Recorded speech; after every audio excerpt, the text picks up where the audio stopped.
जरा सोचिए, आप एक हल्के फुल्के रास्ते पर चल रहे हैं और अंधेरे में कोई आपको देख रहा है, इंतजार कर रहा है, अपनी अगली चाल की योजना बना रहा है।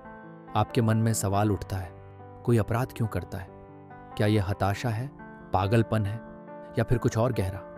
आज हम अपराधी के दिमाग की तह खोलेंगे, ये समझने के लिए कि अपराध की साइकोलॉजी क्या होती है। अंत तक जुड़े रहिए और आप जानेंगे कि इंसानी व्यवहार कितना दूर जा सकता है और क्यों यह आपके जितना करीब है जितना आप सोच भी नहीं सकते। लेकिन इसमें उतरने से पहले एक सवाल खुद से पूछिए, क्या आप कभी किसी अपराध की ओर धकेले जा सकते हैं? आइए इसका जवाब ढूंढते हैं। अपराधी साइकोलॉजी को समझने के लिए हमें पहले यह जानना होगा कि इसके पीछे का ईंधन क्या है। यह केवल अच्छाई बनाम बुराई जितना सरल नहीं है। अपराध अंदरूनी और बाहरी कारकों के मिश्रण से पैदा होता है। क्या यह प्रकृति है या परवरिश?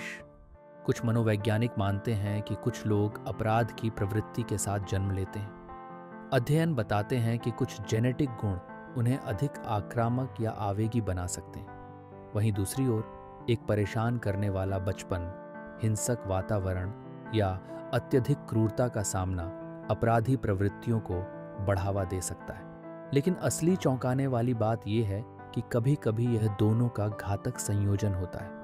जिस परिस्थिति में कोई व्यक्ति बड़ा होता है वही उनकी आंतरिक प्रवृत्तियों को जागृत कर देती है। ये कुछ ऐसा है जैसे किसी को मीठे की लत हो और वह किसी कैंडी की दुकान में बड़ा हो, पर यह बहुत अधिक खतरनाक है ना? तो आखिर किसका असर अधिक होता है, नेचर या परवरिश? इसे सोचिए, हम बाद में फिर से इस पर आएंगे। लेकिन यहाँ एक सवाल है जो आपकी सोच को बदल सकता है। क्या आपको लगता है कि आप अपराधी प्रवृत्तियों के साथ पैदा हुए थे, या आपकी जिंदगी में कुछ और आपको अलग दिशा में ले गया? नीचे कमेंट करें। अब जब हमने यह समझ लिया कि क्यों अपराधी जन्म लेते हैं, तो आइए यह जानें कि अपराध करते समय उनके दिमाग में वास्तव में क्या होता है, उनकी निर्णय प्रक्रिया क्या होती है, वे जोखिम क्यों उठाते हैं। आश्चर्यजनक रूप से कई अपराधी मानते हैं कि वे एक तर्क संगत विकल्प बना रहे हैं। हाँ, आपने सही सुना, अपराध उनके लिए तार्किक निर्णय हो सकता है। पकड़े जाने का जोखिम इनाम के सामने तौला जाता है। उनके दिमाग में वे यह मानते हैं कि धन, शक्ति या प्रतिशोध जैसे इनाम का जोखिम उठाने योग्य है। क्या यह पागलपन नहीं लगता? लेकिन जरा सोचिए, आपने कितनी बार कोई जोखिम भरा निर्णय लिया क्योंकि आपको लगा कि इनाम इसके लायक है? यह सोचने का तरीका उतना पराया नहीं है जितना लगता है। हालांकि उम्मीद है कि आपके फैसले पिज्जा के बारे में हैं और आप जानते हैं, चोरी के बारे में नहीं। लेकिन हर अपराधी ठंडे दिमाग से सोचता नहीं है। भावनाओं का भी एक बड़ा प्रभाव होता है। क्रोध, डर, ईर्ष्या या यहाँ तक कि प्रेम भी अपराध की ओर धकेल सकता है।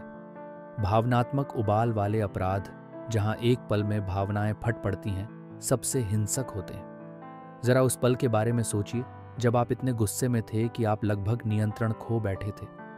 अब उस भावनात्मक लहर को कई गुना बढ़ाकर देखिए। क्या होगा अगर एक ही भावनात्मक विस्फोट आपकी जिंदगी को हमेशा के लिए बदल दे? रुकिए और देखिए कि यह कितनी बार होता है। आइए बात करते हैं कि अपराधी सीखते कैसे हैं कि अपराध कैसे किया जाता है। सामाजिक अधिगम सिद्धांत यह समझाता है कि व्यवहार, जिसमें अपराध भी शामिल है, पर्यवेक्षण और अनुकरण के माध्यम से सीखा जाता है। अपराधी अक्सर अपने कार्यों को उन लोगों के आधार पर मॉडल करते हैं जिन्हें वे प्रशंसा करते हैं। गैंग के नेता, प्रभावशाली व्यक्ति या यहाँ तक कि उनके परिवार के सदस्य जो गैरकानूनी गतिविधियों में शामिल होते हैं। यह हमें एक चौंकाने वाली सच्चाई के पास ले आता है। कभी कभी हमारा वातावरण और हम किसे आदर्श मानते हैं, यह हमें अधिक रूपांतरित कर सकता है जितना हम सोचते हैं। अब एक सोचने वाली बात, जब आप छोटे थे तो आप किसे आदर्श मानते थे?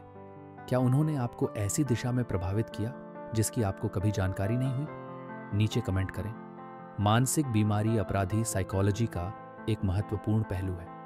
मनोरोगी और असामाजिक व्यक्तित्व विकार जैसे विकार किसी को सहानुभूति से वंचित कर सकते हैं, जिससे उनके लिए बिना पछतावे के हिंसक अपराध करना आसान हो जाता है। मनोरोगी अपराध करने के बाद दोषी महसूस नहीं करते, जैसे कि ज्यादातर लोग करते हैं। यही कारण है कि वे दूसरों के साथ घुल मिल जाते हैं, यहाँ तक कि अपने सबसे करीबी लोगों को भी धोखा दे सकते हैं।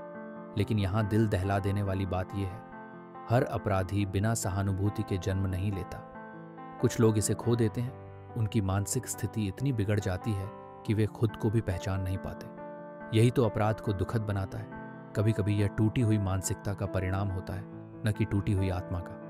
तो हम यहाँ क्या निष्कर्ष निकाल सकते हैं?